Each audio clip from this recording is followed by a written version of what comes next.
Live સા થઈ ગયો, લાઈવ સા પાણી લાવ. એ હા લાવું છું.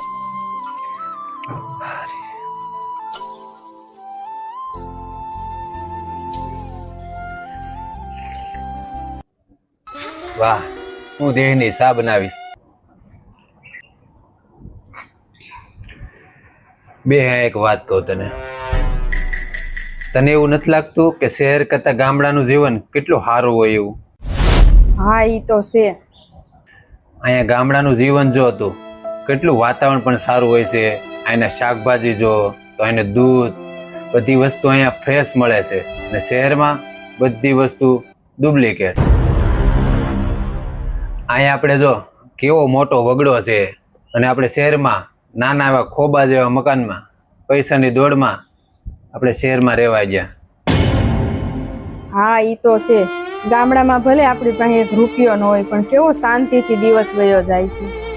અને શહેરમાં કોઈ પણ વસ્તુ લેવી હોય પૈસા વગર વાત જ નહીં કરવાની. ખરેખર આપણે શાંતિ મૂકીને કેવા બધા અશાંતિના પોટલા બાંધીને શહેરમાં બધા ભેગા છે.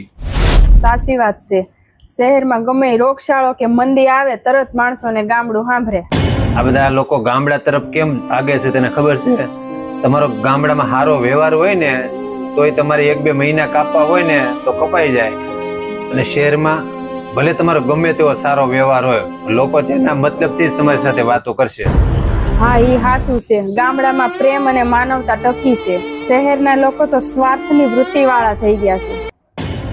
એટલે કહેવાનું મારું એ જ છે મિત્રો, કે ઘણા લોકોને એવું લાગે છે કે હવે મારે ગામડે ક્યારે જવું જ નહીં પડે, કે શહેરમાં મારે બહુ સારું છે, કે ધંધો મારે બહુ સેટ થઈ ગયો છે, એટલે મારે ગામડે જવાની ક્યારે જરૂર જ નહીં પડે. તો મિત્રો એક વાત હંમેશા યાદ રાખજો કે જ્યારે તમારો ખરાબ સમય હોય ને ત્યારે તમને ગામડું જ યાદ આવે છે, અને ત્યારે તમને ગામડું સાચવે છે. જો આ વિડીયો તમને સારો લાગ્યો હોય તો લાઈક કરી અને શેર કરી દેજો. જય માતાજી.